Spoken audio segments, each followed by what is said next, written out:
Olá, pessoal! Sejam muito bem-vindos a mais uma análise aprofundada aqui no nosso canal. Esse material é todo baseado no caderno de estudos do incrível professor Dr. Marcelo Lessa, que é o grande idealizador e mentor do projeto ENAC Turbo. É isso aí. E hoje a gente vai mergulhar de cabeça no caderno de número 2. O tema, absolutamente essencial, delegação de serviços públicos e agentes delegados. Vamos desvendar o regime jurídico dos cartórios, um assunto que, olha, não só cai, despenca em prova, e entender isso aqui pode ser o seu grande diferencial. E para começar, vamos direto ao ponto, sem rodeios, com a pergunta de R$ 1 milhão, essa que está aí na tela. Essa é a pergunta clássica, né? É a pegadinha onde muita gente boa acaba caindo. Afinal de contas, o titular de um cartório, ele é servidor público ou não é?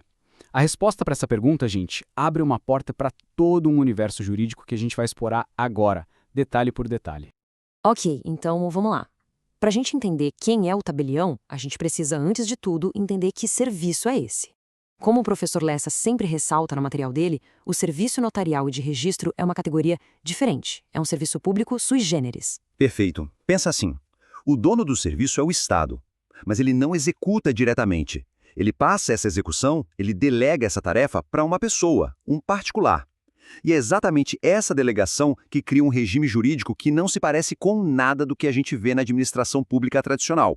E o nome técnico para esse arranjo todo é descentralização por colaboração. Isso aqui é fundamental, pessoal. O Estado não está criando um órgão novo, tipo uma autarquia, e também não está assinando um contrato como empresa, como numa concessão. Exatamente. E aqui mora o perigo na hora da prova. Não dá para confundir com concessão ou permissão de serviço público. Nesses casos, a gente tem uma pessoa jurídica, uma empresa, que ganhou uma licitação. Aqui não. Aqui a gente tem uma pessoa física que ralou, estudou e foi aprovada num concurso público dificílimo. O ato que liga essa pessoa ao Estado não é um contrato, é um ato de delegação. E essa relação com o Estado segue um passo a passo super formal, quase um ritual. É um verdadeiro ciclo de vida jurídico. Tudo começa, claro, com o concurso público, que é uma exigência da Constituição, não tem para onde correr. Depois do concurso vem a outorga, que é o ato solene do Tribunal de Justiça entregando a delegação, é um momento chave. Daí para frente temos a investidura, que é a posse, e o exercício, que é quando o trabalho começa de fato. E como todo ciclo, ele tem um fim, a extinção, que pode acontecer por vários motivos que a gente vai ver, tipo morte, renúncia ou até a perda da delegação. Certo, agora que a gente já entendeu o modelo, vamos conhecer a nossa primeira figura central, o titular, também chamado de delegatário. É a pessoa que passou no concurso e recebeu a delegação de forma permanente. E a palavra-chave aqui, para entender o titular, é autonomia. Ele age por conta e risco próprios. É ele quem gerencia o cartório, contrata, paga as contas e os emolumentos, que são a receita depois de pagar todas as despesas, viram o lucro dele. Ele é dono do lucro e do risco. Então, voltando para nossa pergunta lá do começo, o titular é servidor público? A resposta definitiva para cravar e nunca mais errar é um sonoro não. A categoria jurídica certinha é agente delegado, um particular que colabora com o Estado. E isso, gente, não é só um detalhe de livro. Essa definição tem consequências práticas gigantescas que vão definir o dia a dia, os direitos e os deveres desse titular. Muda tudo. Bora ver as principais consequências, que são temas quentíssimos de prova. Primeiro, por exercer uma função pública, ele está, sim, sujeito à lei de improbidade administrativa.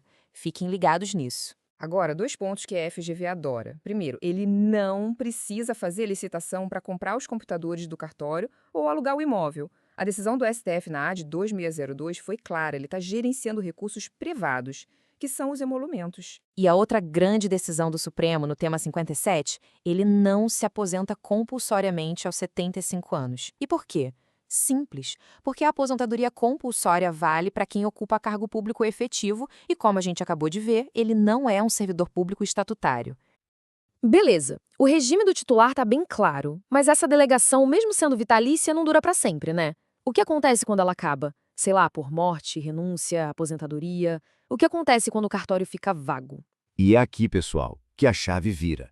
A vacância é o ponto de virada que muda absolutamente tudo.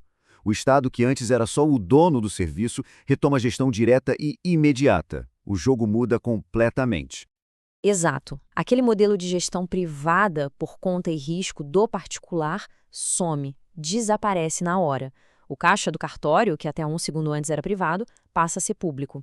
E para gerenciar esse serviço, que agora voltou para o colo do Estado, o Tribunal de Justiça designa uma nova figura, o nosso segundo personagem, o interino, que também é chamado de responsável pelo expediente.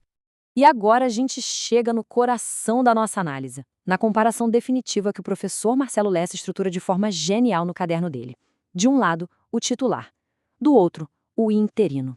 Pensem que são dois mundos jurídicos funcionando em paralelo, governando a mesma unidade de serviço. Se a gente entende essa dualidade, a gente entende 90% das questões de prova sobre esse tema. Então vamos dissecar isso. Conceitualmente, a diferença é brutal. De um lado, a gente tem o titular, um gestor privado tocando uma função que é pública. Ele administra os emolumentos como se fosse a receita da empresa dele. Do outro lado, o interino é o exato oposto. Ele não é um gestor privado, ele é um agente direto do Estado, um preposto, como diz a norma do CNJ. Ele está ali de forma temporária, administrando um serviço que, na sua gestão, voltou a ser 100% estatal. E essa tabela, gente, resume tudo. Vamos passar por ela ponto por ponto. Ingresso. O titular entra por concurso. Já o interino é só designado. É um ato de confiança do Poder Judiciário. Remuneração. Aqui a diferença é gritante. O titular fica com os emolumentos integrais. O lucro é dele. Já o interino tem a remuneração limitada a um teto, que a gente já vai ver qual é. Regime jurídico. Como a gente já falou, o do titular é um regime privado de colaboração. O do interino é de direito público puro. Ele é um agente do Estado na mais pura essência. Estabilidade. O titular é vitalício. Ele só perde a delegação por uma sentença judicial ou um processo administrativo bem rigoroso. Já o interino, o vínculo dele é precário. Ele pode ser trocado a qualquer momento se houver quebra de confiança. E para fechar a tabela, a tributação, falando especificamente do ISS. O titular paga o imposto. Já o interino, ou melhor, a serventia vaga que ele administra, não paga porque tem imunidade. Já já a gente detalha isso melhor. Vamos focar agora na remuneração do interino. Tem um número mágico que define tudo aqui. 90,25%. Exatamente. Essa é a porcentagem do salário de um ministro do STF que serve como teto máximo para a remuneração de um interino. E o que acontece com toda a receita do cartório que passa desse teto e das despesas? Vai para o bolso do interino? De jeito nenhum. Esse dinheiro que sobra é receita pública e tem que ser depositado numa conta do Tribunal de Justiça. Isso é crucial. A vacância estatiza o caixa do cartório. E agora vamos detalhar a história do imposto, o ISS, que é um exemplo perfeito dessa virada de chave no regime. O STF pacificou isso em dois temas de repercussão geral. Primeiro, o tema 296.